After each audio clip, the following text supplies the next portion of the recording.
Hey, over here. Carol, come. Oh, good girl. Good girl. Are we ready for a garden tour? Good job. Okay, free. You can just get the feel. How pretty, right?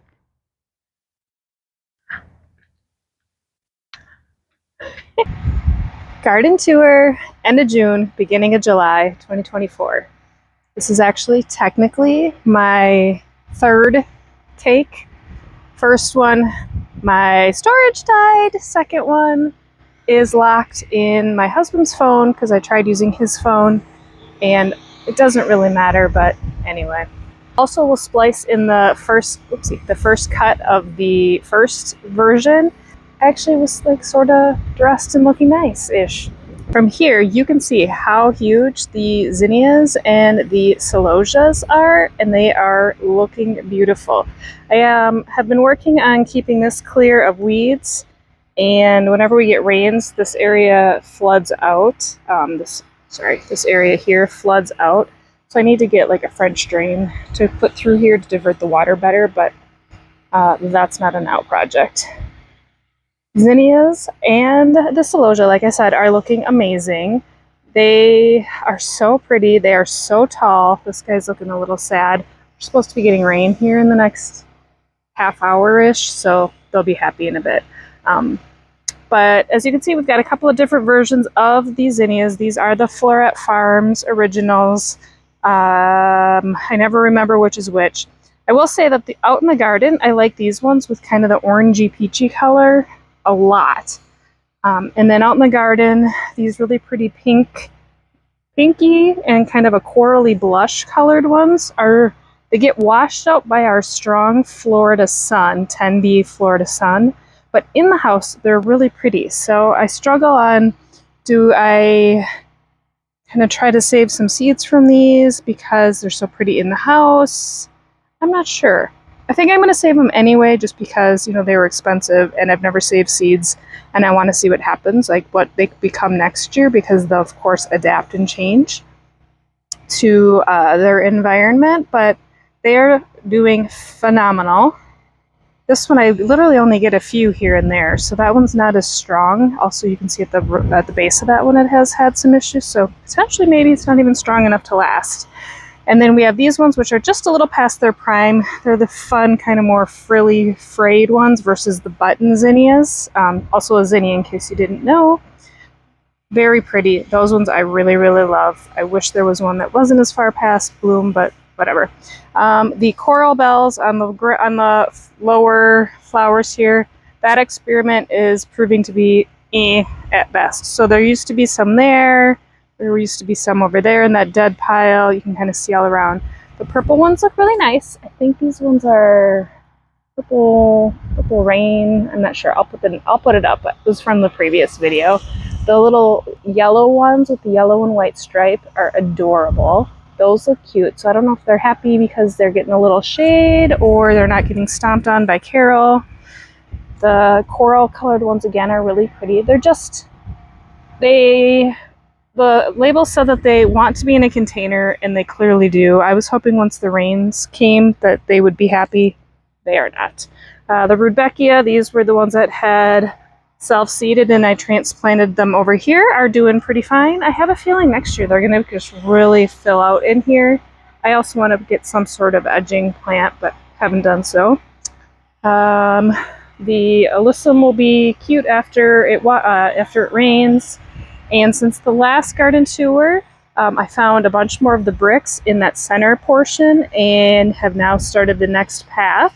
So that's starting to look really great. I need to give the Schlera, I don't know how you pronounce that, a little bit of a trim, and I learned I can propagate these. I've been buying these plants for nothing. So I will do that another day and then root these out and create more plants so that I can fill them in. But look at how good they're starting to look.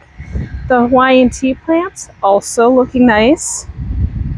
They also can be propagated. You just like jam it in the ground. That's literally what all these are. These were the offshoots from when we had our pool done in the back, and I took all the cuttings off the original plant and just jammed them in, and they're starting to come along. Back here we've got our guava. I was just looking at it earlier. I think I need to do like bring a trim down again because it's pretty bare in the middle. But I also really like that the pineapples are filling in and providing some protection because of all the pineapple leaves on here. These thingies are pretty, they're difficult for critters to get up, so I think that's what's protecting the guavas. I've only had one guava. It was not quite ripe.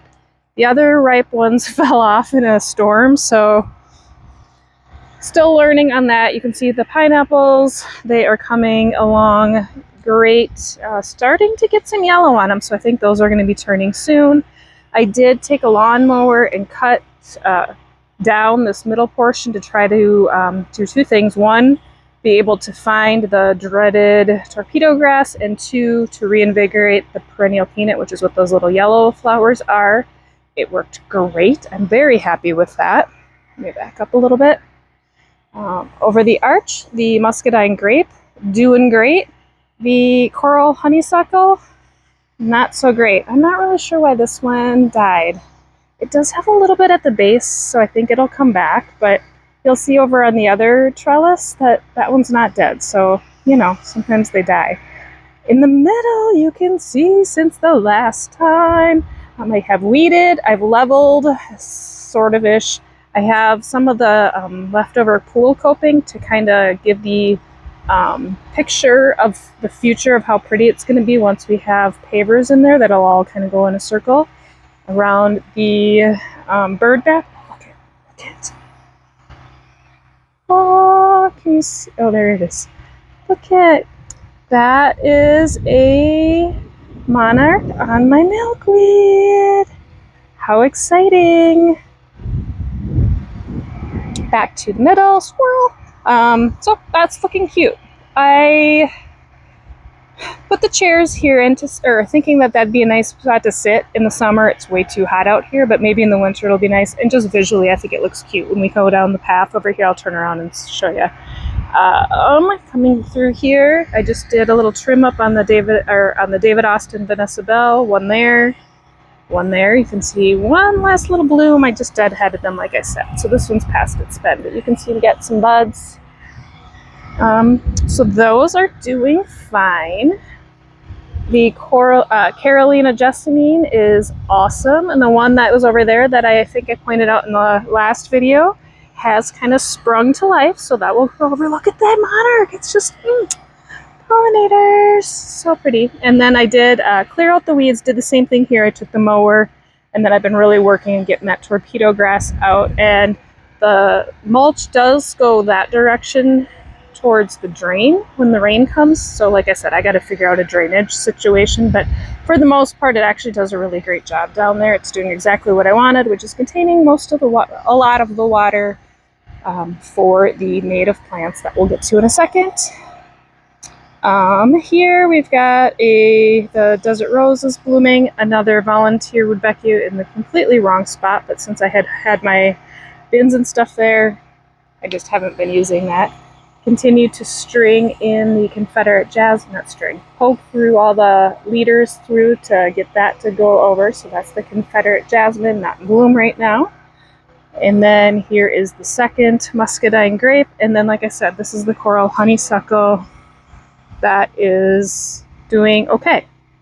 I mean, not fabulous, but look at, like, it's got tons of growth at the base. So I hope there's hope for that one over there. The Rudbeckia, so Black-Eyed Susan, clearly that needs some attention. Either that or it's just reaching the end of its plant life. I'm not really sure. We did have our first pineapple harvest. I did not record it because I just didn't. And it was the best pineapple I have ever had in my life. It already has a baby sprouting. I will try to remember to record the tip of that one that I will plant, because it will be my first baby that came from one of my plantings. How fun is that? All right, moving on. The cannas looking like they're supposed to right now. This is just to build up the soil, weed suppression. I also can use it as like a chop and drop mulch. I don't know. I did cut back a lot of the swamp milkweed. That's the butterfly attractor. and it's doing great. So like these were long, tall spindlies like those, which that one's not looking very happy. And it's really put on some new growth, so that's good. There's another pineapple.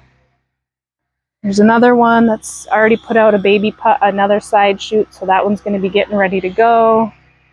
And then I got to do some weeding and crap in here. And then as you can see where I had those bricks, it's the start of the next path. That's the one that will go around the back of the circle. And let's pan over here. I did a big trim up on the olive tree. Took out a whole, like those bottom two, actually bottom three. Took out one that was shooting up straight through the middle. My plan is to get a stake and stake this over so that it's not leaning. And then the three middle ones that you see at the bottom will become like the base, like the kind of like a pear or a stone fruit peach tree. You keep the middle kind of open, and then it goes out like a chalice, like a cup, a wine glass. There we go. And it'll be really pretty. I think that will, as it ages, like I picture future me when I'm old and like hobbling around. Well, no, I don't want to hobble around.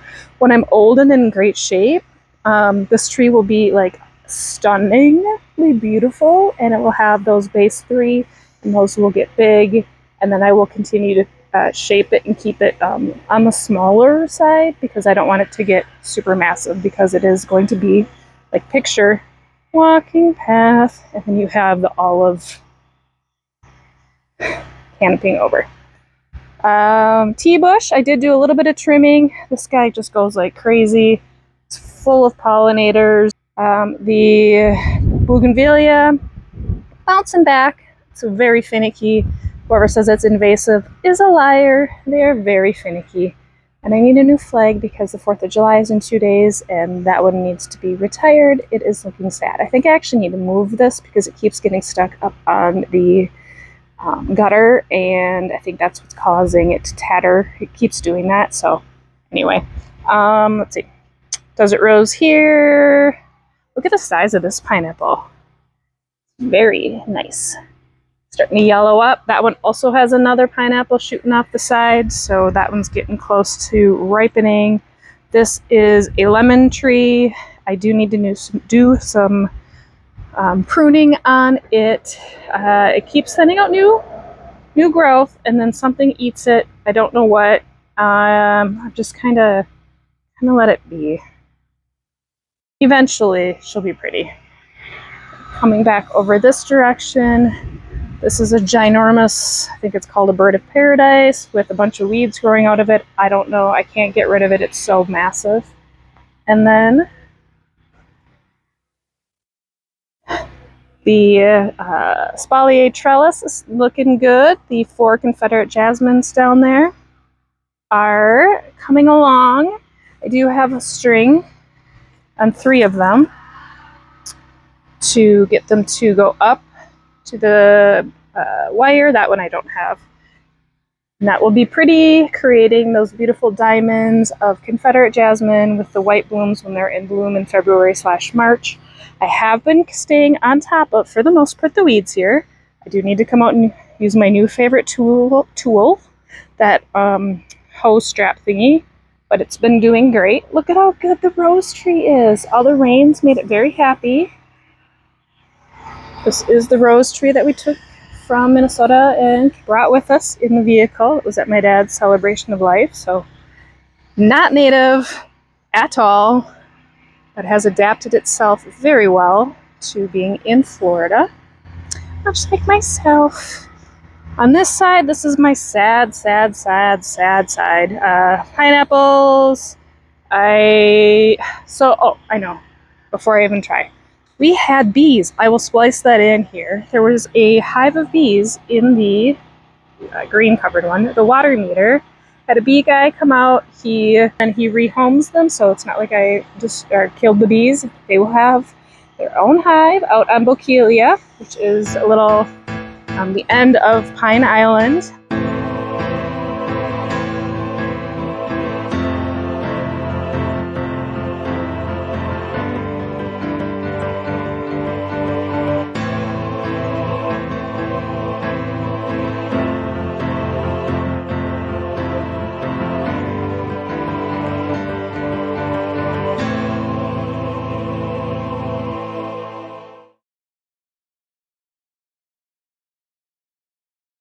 Just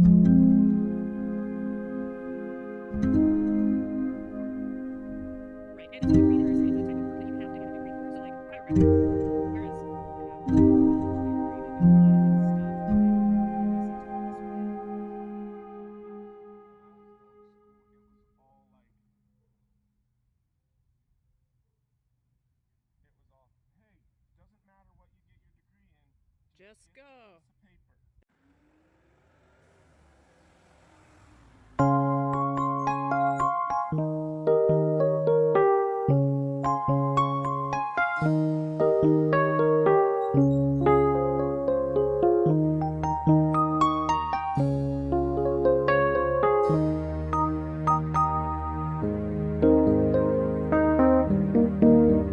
that? At what point do you put on like gear?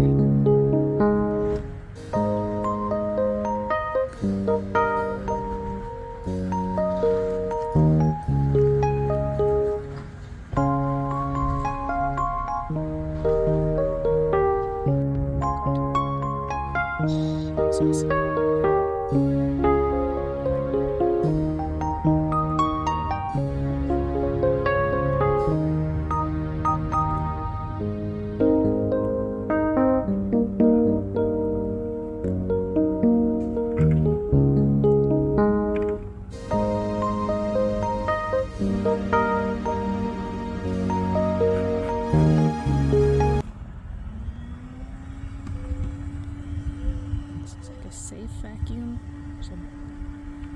They're out of there, and last week when the lawn people were here, they wouldn't do the lawn because this was a very active hive. So now they've come and done the lawn on Monday. This is now Tuesday. Anyway, all that to say, I need to come in here. I'm almost wondering if I should just not focus on getting this path going yet and focus over there. Like, my thought was get going on the structure here, but it just looks so sad. I don't know. Let me know if you have any thoughts. Like, continue to try to build this out. Remember, or sorry, if you don't know, this is going to be a path that will go and connect to the back. So, I don't know. What is this thing? Barbados cherry also was looking sad on the last video. It is now actually leafing out pretty nice. This, I also need to do some serious pruning, but because it's been struggling so much, I haven't really done much with it. We'll let it be for now. Bee, get it? We were just talking about bees. Here's another one of those swamp milkweeds that I cut back. It really, really helped it. And anything over here? No. The cocoa plum hedge has really, really put on some growth. I needed to come in and do some pruning on that. It's probably grown, goodness, since a month ago when I did the last video. It's probably put on a foot, I would guesstimate, a foot of growth. But it looks great. It does have cocoa plums in there. I did try a couple. They're like plain grapes, I guess. So technically it is an edible. I don't know if they just are too young to make good fruit or if I just ate a bad. I don't know. But anyway, so cocoa plum hedge, the darker kind of maroon color, that's the new growth, and then below that is the growth that it had also put on. But look at how good the front is. I have actually weeded. Oh, ignore that. That's like a fungus that grows when it's really moist, and it's like, I think it's called, I'll put that up on the screen too. It's gross. It's like stinkhorn. Flies love it. I just dug it out of the yard. It stinks. It's literally like worse smelling than poop. Let's not focus on that, Adrian. Okay. The golden creeper, filling in delightful. That's going to form a cute little hedge. We've got the pentas, which are blooming because of the rain. I did have some really great plant suggestions on the last tour video, so thank you for those. I haven't purchased anything new since then, but I am definitely going to incorporate some of those suggestions. I think this is one of them that you had said, the scorpion. I was calling it a lizard's tail, but maybe this is the scorpion's tail that you're talking about. Looks like a cute little scorpion's tail. And look at the growth, if you were to look at the last video compared to this one, how much that is. I will come in and just chop it down, and it flourishes. It's a really great plant. And then right here is where that water kind of comes through when we get tons of rain. Technically, this is the city easement, so while I have plants in here, it's possible they could come and need to dig something up, but I'd rather have something here than just grass, grass, grass, which is worse in my opinion. So whenever it does a big rain, it kind of all scooches over here, and then I rake it all back. It's worth it though. I think it looks nice. And then here's a volunteer. Here, look at how pretty this is. Are you seeing the vision? Like, it's starting to happen. That one's coming over, that's gonna go over. That one, I'm standing right by this thing and it smells, and the flies are just like, I'm like a cattle out in the field right now. I better move. Gross, I almost stepped on it. So, get to walk up the path, which I spaced these again for a slow, leisurely walk. And then you go through the dappled shade up to the center. Look at the butterfly. It's just like living its best little life. And then we have the bird bath, which I anticipate will be gross and I'll have to clean it a lot. It's fine. I don't care. And then if you take this path, so back to my other question. So this is like the start of this path. We'll walk over here. Don't mind the dog doo-doo from Carol. And then also ignore the weeds over here. I have not done a darn thing over here. But here is Banana Watch. They're getting fatter. They put on some girth. And I did not move the little baby one to, like I had said I was going to. I just didn't. So I'll have to wait till it sends up another shoot. But no new banana hands have been sent out quite yet, which is fine because it's a lot of bananas when they happen.